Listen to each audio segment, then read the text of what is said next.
a servirnos para la introducción de algo que nos ubica mucho es en el contexto de lo que son los libros históricos, lo que trae la Biblia de las Américas. Entonces, les traje aquí unas hojitas, son 7 hojas.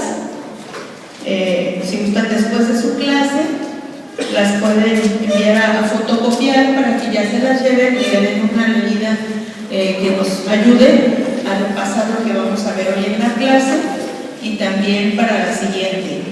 Además les traje su primer ejercicio. Vamos a tratar de hacer cada día, se llevan una hojita con las ideas principales de su actividad. Y entonces de esa manera pues vamos recuperando lo esencial de cada clase. Sé que más o menos han de estar viendo ahorita los jueces, ¿verdad? Los jueces. Nos vamos a regresar nada más un poquito para ver, porque me parece que no han de haber visto lo histórico como género literario. ¿Lo vieron como género literario? No.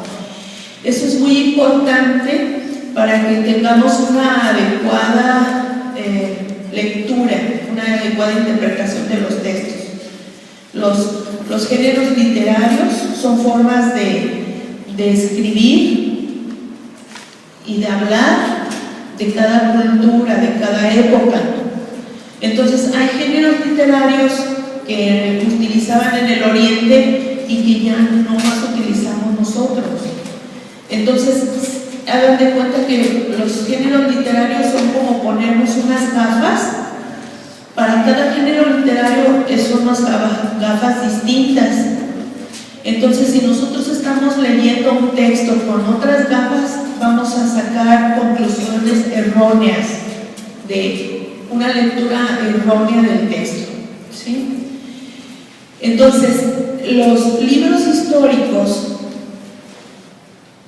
que nosotros agrupamos así y que son a partir de Josué, la parte que nos toca es la primera parte, que es la historia deuteronomista, ¿verdad? Que abarca Josué, Jueces, primera y segunda de Samuel, primera y segunda de Reyes, ¿verdad? Bueno, pero no nada más, estos libros históricos en la Biblia hebrea, ¿alguien sabe cómo se llamaba este grupo de libros en la Biblia hebrea? Los anteriores, sí, anteriores. Y le llaman profetas anteriores y créanme que es un nombre más adecuado que el que nosotros le damos de históricos. Este nombre de profetas anteriores hace alusión a la manera como ellos ven la historia. La historia para Israel tiene un significado. No es, los libros históricos, nosotros nos podemos ir con la idea de que para Israel escribir la historia es de la manera como lo hacemos nosotros, es decir, como una crónica exacta de circunstancias, de tiempo, lugar, ¿verdad? No, para Israel no relata así su historia. Israel relata su historia desde el punto de vista de la fe. Entonces, llamarle libros proféticos o profetas menores le da justamente el enfoque de una historia leída con ojos de fe. ¿Sí? Les digo, por ejemplo. Y entonces, todo, no nada más este grupo de libros, sino el Pentateuco, los libros sapienciales, los mismos libros proféticos, tienen este género literario, esta forma de escribir la historia, como la escribe un creyente. Y nosotros, los occidentales de este tiempo, que es medio paganizado, no medio, sino muy paganizados, tenemos otra percepción de los acontecimientos. Por ejemplo, es muy usual que nosotros atribuyamos a la suerte lo que nos pasa. Decimos, qué buena suerte tiene esta persona, qué buena suerte, suertudo, ¿no? O va alguien a hacer algo y le decimos que tenga suerte. Es como lo que nos sale más espontáneo. ¿Creen ustedes que realmente existe la suerte? Existe la suerte, existen las bendiciones de Dios que te otorgan oportunidades, y todo lo que nosotros somos mala suerte también son bendiciones, porque de esas cosas aprendemos tanto, ¿no? De las dificultades es como crecemos. Decía Santa Teresita que el sufrimiento eran como las alas del alma, la manera de poder elevarse. ¿Qué es lo que nos hace posible que podamos sintonizar con los sufrimientos de los demás, ser sensibles, entenderlos, o los sufrimientos propios que hemos pasado, ¿no? Cuando no hemos sufrido no entendemos nada, no hay empatía, no podemos entender por qué te comportas así. Cuando yo sufrí ya entiendo, ¿no? Entonces son bendiciones, hermano, no es mala suerte, ¿no? Entonces así Israel ve la historia, lo lee como acontecimientos que Dios otorga a su pueblo para que crezca, para que avance, ¿no? Ese camino. Y así lo vamos a encontrar.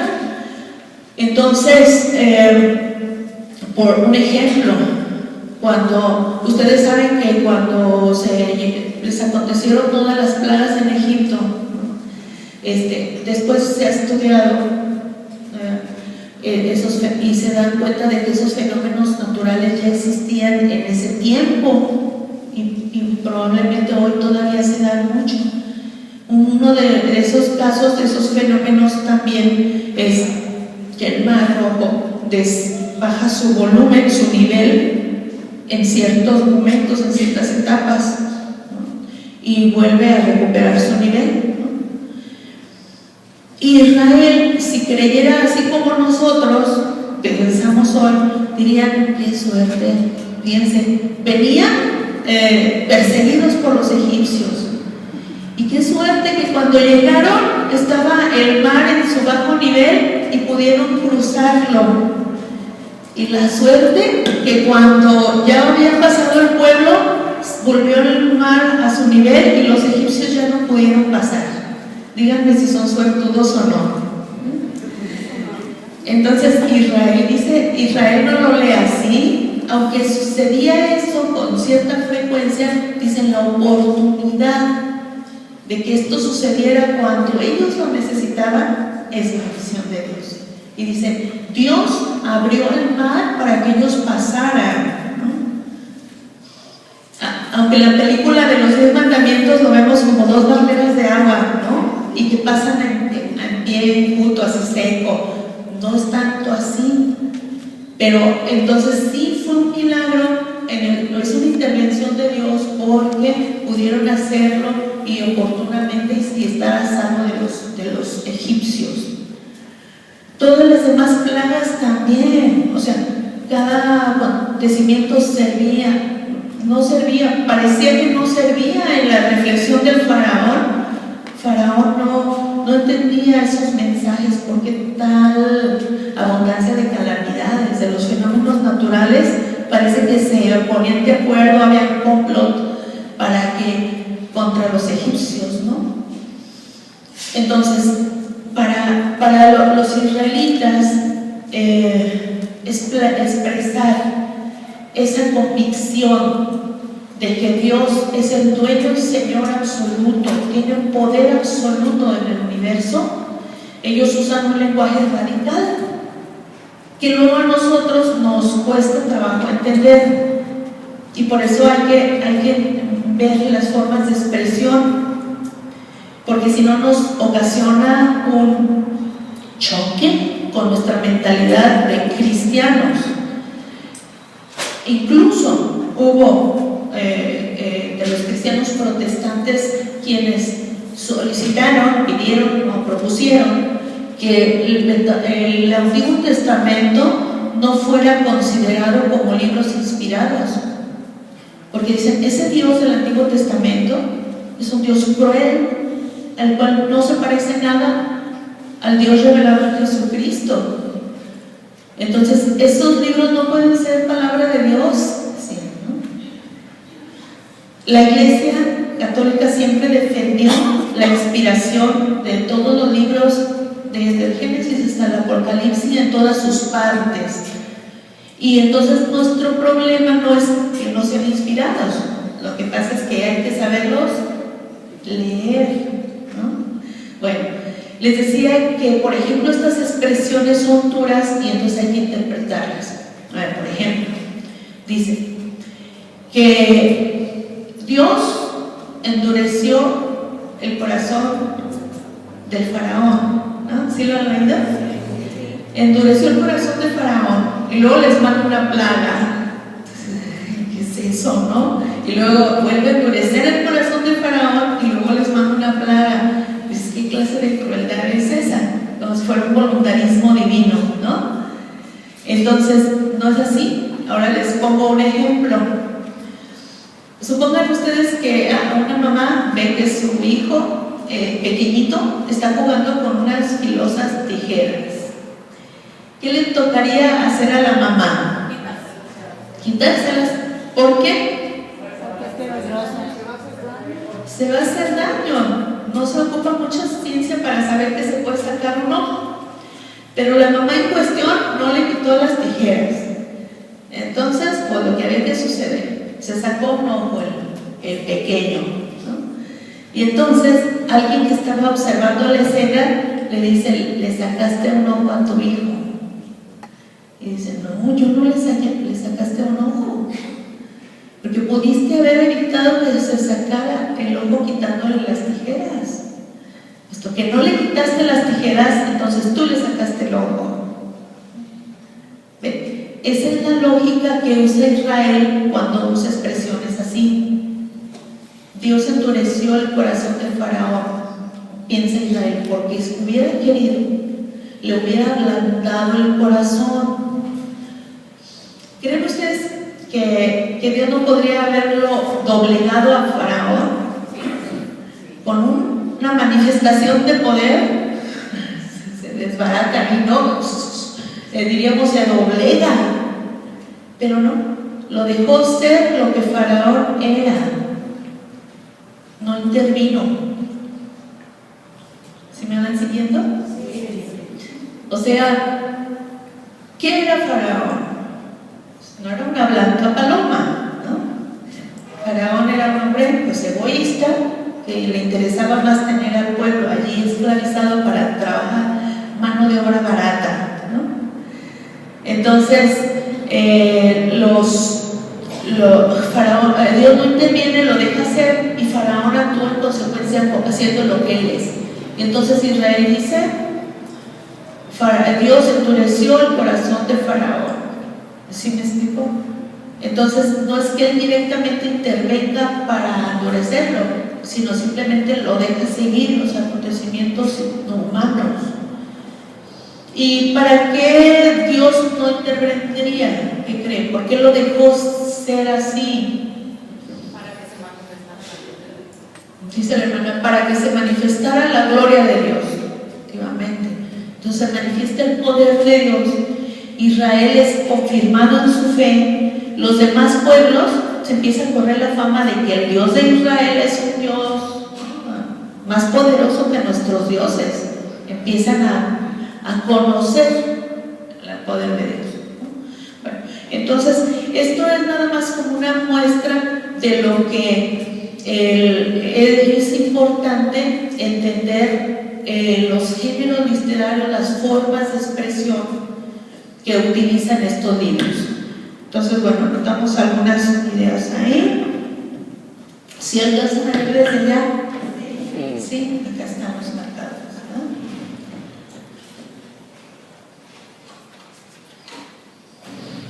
Entonces,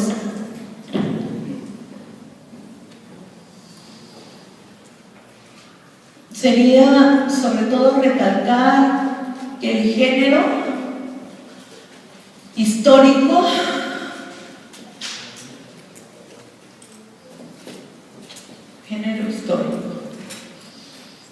no es una crónica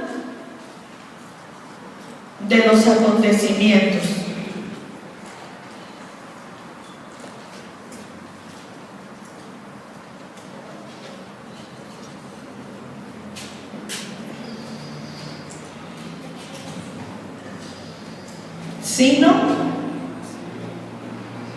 Sino que sí, muy bien. Una lectura de la realidad desde el punto de vista de la fe, ¿verdad? Una lectura creyente.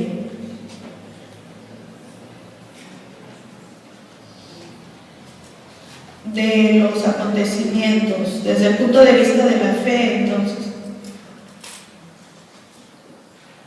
Hay otra vez acontecimientos, de los hechos, para no repetir. ¿Qué más? ¿Qué otra idea se les queda? ¿Es una lección? ¿Mande? ¿Una lección? Una lección, sí, efectivamente. Son lecciones. El género histórico son lecciones para la vida. Muy bien. ¿Algo más? Como dice en la Biblia, los pensamientos de Dios no son los pensamientos del hombre. Ajá. Entonces,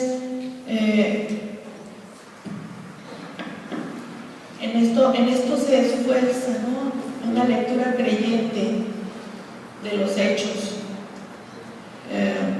Maestra, el conocimiento de que Dios siempre nos ha dado libertad para actuar.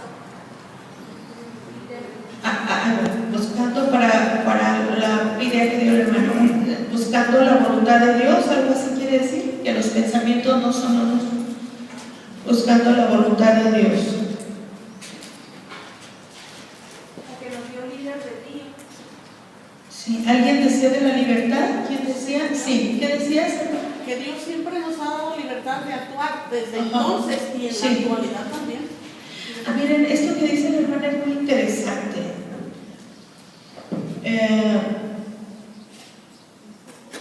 La historia, lo voy a poner así, ahorita lo explicamos. La historia se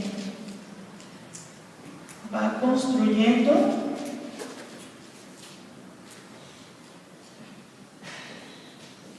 con la acción divina y humana. ¿Sí? Esto es interesante, eso que dice la hermana de la libertad.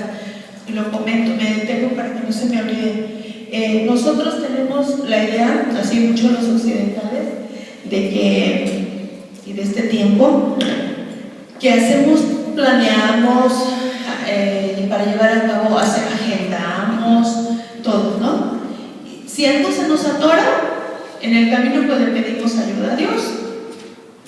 Para el israelita no. Para el israelita todo lo que hace es parte de la voluntad de Dios, del influjo de Dios, y la otra parte es la respuesta del hombre. Por ejemplo, aquí, el hecho de que ustedes y yo estemos aquí fue una decisión meramente humana, o Dios ha tenido algo que ver en eso. Él nos llamó y nosotros respondimos, vinimos, ¿no? Todas las circunstancias que se dieron para que yo decidiera inscribirme en este curso e ir, ¿no? Hasta dónde llega la acción de Dios y dónde empieza la acción humana, es difícil marcar una línea mitad, es difícil. Entonces, esta es la idea del israelita, como Dios es el que lleva la vida el hombre va dejándose llevar con docilidad por Dios y respetando su libertad. No es un manejo de nuestra vida así como con hilitos. Es un misterio, la libertad humana es un misterio, ¿no? Y así lo entienden ellos. Por eso en la historia, en las narraciones históricas está ahí, Dios le dijo, ¿no?, a Abraham, deja tu tierra, y en esto es que Dios está construyendo, realizando la historia, pero junto con el hombre, en la medida en la cual el hombre se deja llevar también, ¿no? Sí. En cada acontecimiento Dios testifica su deseo de salvación. En cada acontecimiento, dice, Dios testifica su voluntad, su plan de salvación. Dice, sí, exactamente. La historia no es nada más así como a ver qué sale, como acontecimientos aislados, no. Tienen un propósito definido desde el principio, desde antes de la creación. Entonces, todos los acontecimientos se van realizando en orden a alcanzar el fin para el cual Dios lo determinó desde antes. Entonces, leyendo, esto es lo que en la iglesia nos dicen, y también desde el Evangelio, los signos de los tiempos. Siempre hay que buscar qué nos está queriendo decir Dios con este acontecimiento, porque de alguna manera colabora al fin para el cual Dios nos creó. Hoy lleva la historia de manera que pues Él es un padre responsable, ¿verdad? No echa hijos al mundo nada más, sino que dice Jesús, mi Padre trabaja hasta ahora y yo también trabajo. Entonces no es que después de los 6 días de la creación Dios entró en un periodo de inactividad. Dice, y el séptimo día descansó y ya no hace nada, ¿no? Así piensan mucho los deístas. Es un pensamiento muy difundido, ¿no?, sobre todo en los jóvenes, ¿no? En los deístas piensan que Dios creó el mundo, una máquina perfecta, y la echó a andar y ahí está. Y Dios nada más se dedica a contemplarla desde lejos. Y no es así. En la revelación nos da cuenta de que Dios sigue interviniendo. En esto trabaja Dios, en llevar a la plenitud la humanidad.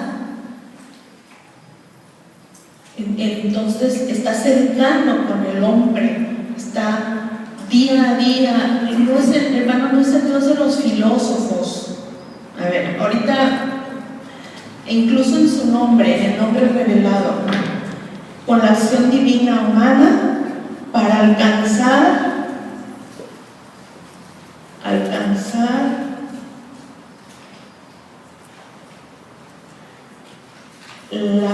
la plenitud. Dios está llevando a la humanidad a la plenitud. Y dice, mi Padre trabaja hasta ahora y yo también trabajo. Juan 5, ¿lo tienes por ahí? Ahorita le sigo.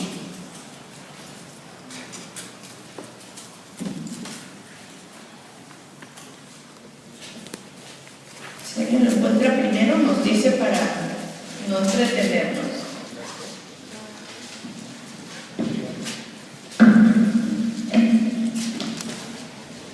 Primera oposición a la revelación. Sí, después del milagro. Efectivamente, después del milagro del paralítico, para decirles por qué él había hecho eso, aunque fuera sábado, les dice, es que mi Padre trabaja hasta ahora, yo también trabajo, ¿no? Dando plenitud a la vida, porque ese hombre que estaba allí, aunque estaba respirando y su corazón funcionaba, no era vida. Entonces había que llevarlo a la plenitud. Y dijo, así como el Padre resucita a los muertos y le da la vida, también el Hijo da la vida a los que Él quiere. Y en eso trabaja Dios, en dar la plenitud a cada ser humano. ¿Cuál? 17, magnífico. Juan 5:17. Bueno, y para mostrar esto de que Dios no es el Dios de los filósofos. ¿Cómo es el Dios de los filósofos? A ver, ¿hay un filósofo por aquí? Un Dios impersonal, un Dios lejano, un Dios Sí. que no tiene correlación para nada con el hombre, el absoluto. El absoluto, inmutable, ¿verdad? No es el Dios de los cristianos este Dios. Sí, hermana. Pues podría ser para los filósofos un Dios de conocimientos y para nosotros es un Dios de experiencias, vamos. Ah, bien, también esto es importante. Es un Dios de conocimiento, para nosotros es un Dios de experiencia que se hace sentir. Entonces, en el mismo nombre nos da esta verdad, pero nosotros lo hemos interpretado mal. ¿Cuál es el nombre que le dijo a Moisés que se llamaba él? Ah, muy bien, ya sabía. Ok. En el tetragrama divino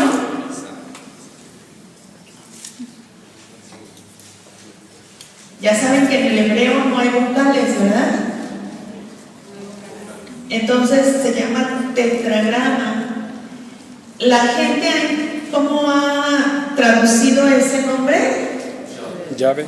Yahvé. ¿Y qué significa? Ajá, se ha traducido como yo soy el que soy, como diciendo el ser absoluto, el que tiene el ser por antonomasia, ¿no? Pero no es una traducción correcta. La traducción correcta es yo soy el que estoy. Fíjense, es algo, ¿con quién está? Yo soy el que estoy. Esa es su definición. ¿Con quién está? ¿Con quién? Con nosotros, con su pueblo. Yo soy el que estoy, siempre. No, si me enojo ya no estoy. No hay esa limitante que nosotros le atribuimos a Dios. No, Dios está molesto conmigo. No, Él siempre está. Si alguien está totalmente disponible para nosotros, allí siempre es Él. Yo soy el que estoy. Sí. El verbo es ser o estar, que es un sinónimo. Entonces, estoy. Es lo mismo. No es lo mismo. Lo que pasa, no, es que si tú te dices yo soy el que soy, otra vez se remite nada más a algo, nada más de él, que no sale de sí mismo. El que tiene el ser sin que nadie se lo ha otorgado, el ser propio, ¿no? A nosotros el ser se nos ha participado. Y entonces, traducido así, yo soy el que soy, es así como lo interpretan los filósofos. Y en la revelación no es todo lo que Dios nos dice de Él, es algo en lo cual estamos involucrados nosotros. No nos revela algo de sí mismo ociosamente, ni para confundirnos, ni agobiarnos, ¿no? El mismo misterio de la Trinidad tiene la función, no para que digamos, pero qué complicado es esto de entender, no, es porque quiere que tengamos una relación personal con el Padre, con el Hijo, con el Espíritu. Con los tres formas de relacionarnos con Dios. Y por eso es una traducción más adecuada al hebreo y con toda la historia de la salvación. Yo soy el que estoy, saliendo de sí. Si yo soy, es porque están los demás. Maestra, es que Sí. en hebreo la gramática debe ser diferente, porque en español el estar es temporáneo y el ser es permanente. Ah, qué Pero a ver, ¿dónde interesante. es ese ser? Decir el que soy. Aquí entre los literatos sí está interesante. Perdón, sí. Nuestra aquí la nota enciclopédica de la Biblia de América dice Ajá. en Éxodo 3, dice, el nombre que Dios revela ahora a Moisés es Yahvé, igual a el Señor, que equivale a yo soy el que soy, o tal vez mejor, yo soy el que estaré, indicando que el Dios de Israel es alguien real, que estará siempre cerca de su pueblo, dispuesto a salvarlo con poder y misericordia. Muchas gracias. Bien, muy valioso eso. Estar ya ahí sí lo hace permanente, pero el estar. El estar. Sí, muy bien, gracias. Sí, hermano, dígame. Igual también no sé con las palabras, los semitas y a los espías, pues agregaron las vocales o que muchos lo pronunciaban Jehová, ¿no? Que se quedó pues con la idea de que era Jehová, no era hebreo. Sí, el nombre de Jehová es ¿qué diríamos? Erróneo en el sentido, porque Adonai, justamente, como no deberían de, cuando un israelita estaba leyendo, no debería de leer la palabra de Yahvé, el nombre de Yahvé por respeto. Entonces los masoretas, que eran estos hombres que le pusieron sonido vocálico a las letras hebreas, le pusieron las vocales de Adonai encima del tetragrama divino para recordar que cuando iban leyendo no dijeran Yahvé, dijeran Adonai. Y efectivamente las vocales de Adonai en el tetragrama hace que resulte la palabra Jehová, y de ahí, bueno, es que se le dice de Jehová. Elohim o Adonai o Elohim. O Elohim, el Señor. Sí, luego por ahí les recomiendo un cuaderno bíblico que se llama El vocabulario de los salmos. Trae mucho de estos términos, muy interesante.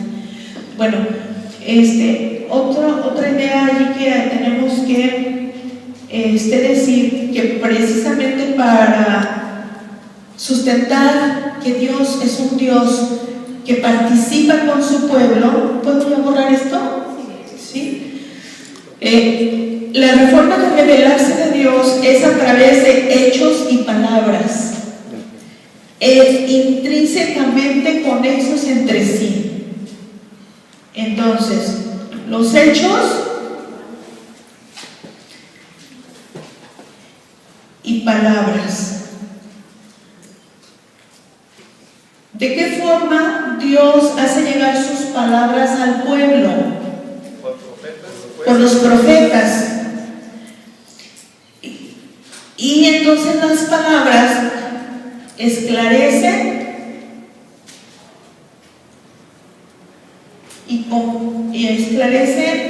y proclaman las obras de Dios, esclarecen y proclaman los hechos. Las palabras y los hechos se relacionan porque los hechos confirman las palabras, ¿sí?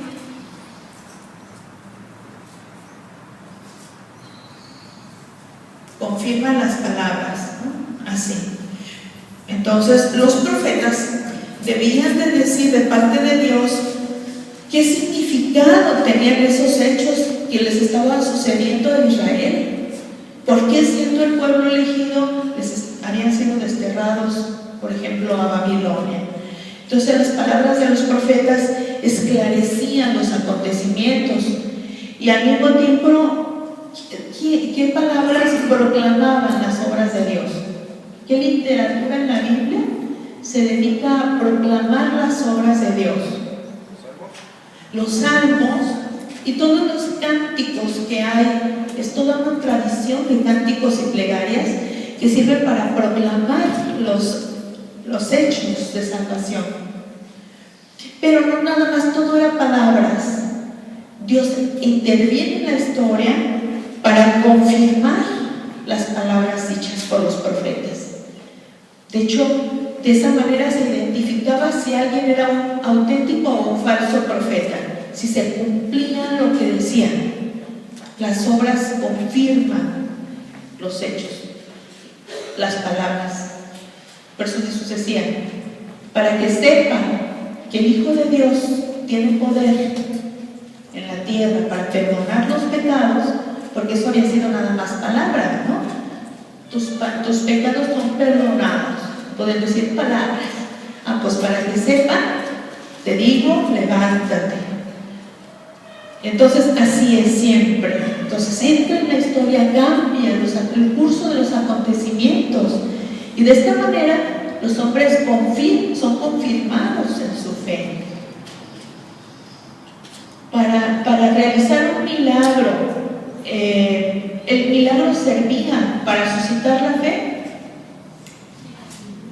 Pues no, porque entonces no creían los sumos sacerdotes ante los milagros que hacía Jesús?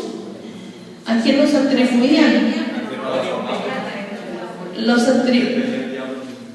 atribuían a Satanás. Esto hace los milagros con el poder de Satanás. Para alguien que tiene el corazón endurecido, puede ver todas las señales y no les son suficientes para creer. Entonces, la fe era el requisito previo para que Jesús pudiera obrar los milagros. Y decían, en ese lugar no pudo obrar ningún milagro porque no tenían fe. Entonces, el milagro era solo para confirmar la fe. Para confirmarla, pero la fe llega por el oído, por la predicación, no por las señales. Sí.